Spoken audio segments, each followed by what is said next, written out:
Assalamualaikum warahmatullahi wabarakatuh. Halo semuanya, perkenalkan kami dari kelompok 6 modal pembelajaran.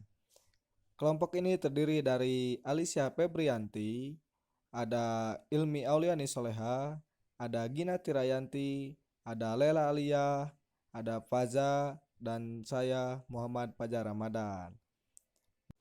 Nah, pada kesempatan kali ini kita akan membahas mengenai komponen-komponen model pembelajaran. Dan adapun materi yang akan dibahas kali ini adalah mengenai landasan teori model pembelajaran, sintak model pembelajaran, sistem sosial model pembelajaran, prinsip reaksi model pembelajaran, sistem pendukung model pembelajaran, dampak instruksional dan dampak pengiring model pembelajaran, kemudian yang terakhir yaitu hubungan keenam komponen model pembelajaran pada saat pandemi. Nah, untuk itu simak videonya dari awal sampai akhir ya teman-teman. Selamat menyaksikan. Bismillahirrahmanirrahim. Baik, di sini saya akan menjelaskan tentang landasan teori model pembelajaran. Nah, teman-teman, sebelum kita mengetahui landasan teori pembelajaran seperti apa, kita harus mengetahui dulu ya pengertian dari landasan teori. Landasan teori adalah sebuah konsep dengan pernyataan yang tertata rapi dan sistematis, kemudian memiliki variabel dalam penelitian. Karena landasan teori menjadi landasan yang kuat dalam penelitian yang akan dilakukan. Seperti itu pengertian dari landasan. Kemudian, bagaimana teori yang dapat dijadikan landasan dalam pengembangan model pembelajaran? Nah, landasan teori yang dapat dikembangkan yaitu ada 4 ya. Yang pertama, teori belajar asosiasi dan insight. Teori ini merupakan sebuah model pembelajaran yang dibangun senantiasa berdasarkan kepada berbagai teori. Seringkali kekeliruan terjadi jika menganggap bahwa segala model pembelajaran yang dikembangkan dapat didasarkan hanya pada satu teori tertentu. Yang pertama. Yang kedua yaitu konstruktivisme.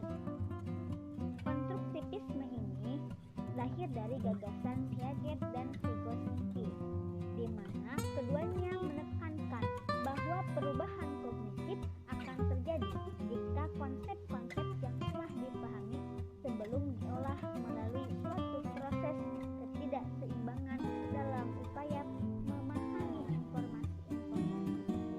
Itu yang kedua. Kemudian yang ketiga yaitu model pembelajaran generatif atau generative learning. Nah, strategi generative learning ini mengajarkan siswa dalam metode-metode spesifik melalui kerja mental menanggapi informasi baru. Contohnya, siswa telah berhasil diajar membuat pertanyaan-pertanyaan bagi diri mereka sendiri, kemudian membuat ikhtisar dan membuat analogi tentang materi yang telah mereka ucapkan dengan kata-kata sendiri apa yang telah mereka dengar. Itu yang ketiga. Kemudian landasan yang terakhir yaitu pembelajaran dengan penemuan.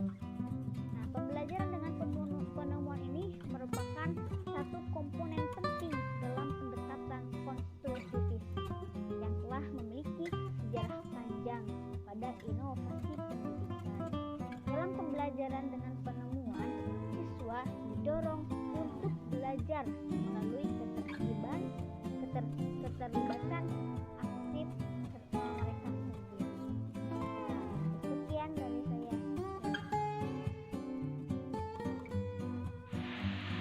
Baik, di sini saya akan memaparkan materi mengenai sintak model pembelajaran.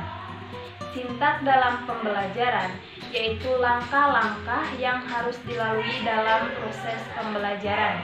Dalam melaksanakan pembelajaran, guru wajib melakukan pendekatan melalui pendekatan ilmiah atau saintifik. Langkah pembelajaran pada pendekatan saintifik yaitu dengan mengamati, menanya, mengumpulkan informasi atau mencoba, menalar, mengasosiasi, dan mengkomunikasikan. Bismillahirrahmanirrahim. Saya di sini akan memaparkan materi tentang sistem sosial model pembelajaran. Pembelajaran yang termasuk dalam kategori model sosial ini menekankan hubungan antara individu dengan orang lain ataupun dengan masyarakat. Model-model dalam kategori ini difokuskan pada peningkatan kemampuan individu dalam berhubungan dengan orang lain serta keterlibatannya dalam proses demokratis dan bekerja sama secara produktif dalam lingkungan masyarakat. Seperti halnya yang pertama ada model pembelajaran bermain peran atau role playing. Model ini dapat membimbing peserta didik untuk mengetahui serta memahami perilaku dan peran mereka dalam berinteraksi sosial. Seperti halnya pembelajaran yang dilakukan dalam suatu bentuk drama yang akan dipentaskan. Di sana mereka mengetahui dan memahami karakter masing-masing ya dalam berinteraksi sosial. Kemudian yang kedua ada model pembelajaran investigasi kelompok. Model ini dilakukan dengan cara diskusi ataupun dengan perbincangan dengan teman dalam suatu kelompok untuk menjelaskan suatu permasalahan. Yang ketiga, ada model pembelajaran telaah jurisprudensi. Model ini dirancang untuk siswa dalam studi sosial dan menyeratkan metode kasus sebuah studi dan mengingatkan pendidikan hukum. Seperti halnya studi kasus yang dilakukan di suatu daerah tentang misalnya mengetahui tentang keadilan dan kesetaraan ataupun tentang kemiskinan dan kekuasaan yang ada di daerah tersebut. Terima kasih. Assalamualaikum warahmatullahi wabarakatuh. Baik, di sini saya akan menjelaskan sedikitnya tentang prinsip reaksi model pembelajaran. Prinsip pembelajaran adalah suatu hubungan antara peserta didik dengan pendidik agar siswa mendapat motivasi belajar yang berguna bagi dirinya sendiri. Menurut Rodwell dalam bukunya mengemukakan bahwa setidaknya ada 10 prinsip pembelajaran. Yang pertama, prinsip kesiapan. Proses belajar yang dipengaruhi kesiapan murid. Yang dimaksud dengan kesiapan ialah kondisi individu yang memungkinkan ia dapat belajar. Berkenaan dengan hal itu, terdapat berbagai macam taraf kesiapan belajar untuk suatu tugas tertentu. Yang termasuk kesiapan ini ialah kematangan, pertumbuhan fisik, inteligensi, latar belakang pengalaman, hasil belajar yang baku, motivasi, persepsi, dan faktor-faktor lain yang memungkinkan ia dapat belajar. Yang kedua adalah prinsip motivasi. Secara alami, anak ingin tahu dan melakukan kegiatan dalam lingkungannya. Motivasi dipengaruhi oleh unsur-unsur kepribadian seperti rendah diri atau keyakinan diri seorang anak yang termasuk pandai atau kurang juga bisa menghadapi masalah. Motivasi bertambah bila para pelajar memiliki alasan untuk percaya bahwa sebagian dari kebutuhan dapat dipenuhi.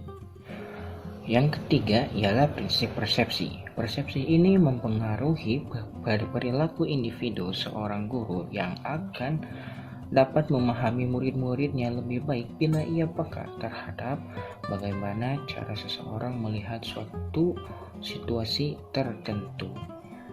Yang keempat adalah prinsip tujuan.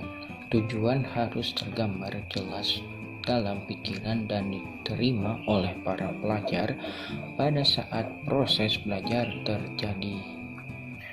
Yang kelima, prinsip perbedaan individual. Berkenaan dengan perbedaan individual, ada beberapa hal yang perlu diingat. Yang pertama, para pelajar harus dapat dibantu dalam memahami dirinya dan selanjutnya mendapat perlakuan dan pelayanan kegiatan, tugas belajar, dan pemenuhan kebutuhan yang berbeda-beda.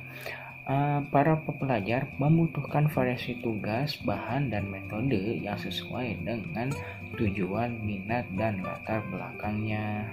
Yang selanjutnya bisa kalian lihat di slide yang saya berikan. Mungkin cukup sekian dari saya. Mohon maaf. Selanjutnya yaitu mengenai sistem pendukung.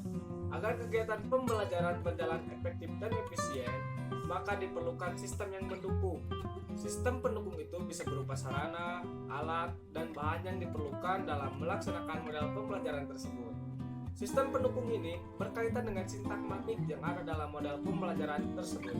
Dengan demikian, sistem suatu model pembelajaran adalah segala sarana, bahan, dan alat yang diperlukan untuk mendukung pelaksanaan model pembelajaran tersebut. Hal yang perlu kita perhatikan adalah kita tidak bisa menerapkan model pembelajaran tertentu secara efektif dan efisien apabila sistemnya tidak mempunyai sistem pendukung yang memenuhi. Seperti kita menggunakan model pembelajaran investigasi grup di lapangan untuk mendapatkan informasi atau data, tetapi di lapangan tidak menyediakan informasi tersebut, maka jelas siswa atau mahasiswa kita tidak akan memperoleh informasi tersebut. Akibatnya, pembelajaran menjadi tidak berhasil. Oleh karena itu, guru atau dosen harus memperhatikan sistem pendukung model pembelajaran sebelum modal itu diterapkan. Nah, sekian dari saya. Wassalamualaikum. Baik, di sini saya akan memaparkan materi mengenai dampak instruksional dan dampak pengiring model pembelajaran. Dampak instruksional dan dampak pengiring merupakan hasil belajar. Dampak instruksional adalah dampak yang ditimbulkan oleh kegiatan pembelajaran yang telah diprogramkan semula, merupakan hasil yang dapat diukur tertuang dalam angka raport, angka dalam ijazah. Sedangkan dampak pengiring adalah dampak yang muncul sebagai pengaruh dari pengalaman lingkungan belajar, bisa ke arah positif maupun negatif. Dalam kegiatan pembelajaran, dampak pengiring dalam bentuk pemahaman, apresiasi, sikap, motivasi, kesadaran, keterampilan sosial, dan perilaku. Dampak pengiring pada suatu pembelajaran bisa menjadi dampak instruksional dari proses pembelajaran. Antara dampak instruksional dan dampak pengiring saling keterpaduan. Untuk suatu pembelajaran yang efektif, maka dari pembelajaran tersebut harus memberikan dampak instruksional dan dampak pengiring. Untuk materi yang terakhir yaitu mengenai hubungan ke-6 komponen modal pembelajaran dalam situasi pandemi. Sudah lebih 1 tahun pandemi COVID-19 ada di Indonesia, merusak segala sendi kehidupan termasuk dalam pendidikan. Kemudian, hubungan ke-6 komponen tadi yang sudah kelompok kami bicarakan dalam situasi pandemi, khususnya yaitu yang akan saya bahas yaitu mengenai sistem pendukung model pembelajaran. Seperti yang sudah saya jelaskan sebelumnya mengenai sistem pendukung adalah segala sarana, prasarana, alat, dan lain sebagainya. Untuk itu, sistem pendukung sangat penting dalam model pembelajaran yang dilaksanakan dalam situasi pandemi. Pembelajaran yang dilaksanakan daring, luring, maupun blended learning harus mempunyai sistem pendukung. Untuk itu, sistem pendukung sangat penting ada dalam model pembelajaran era pandemi.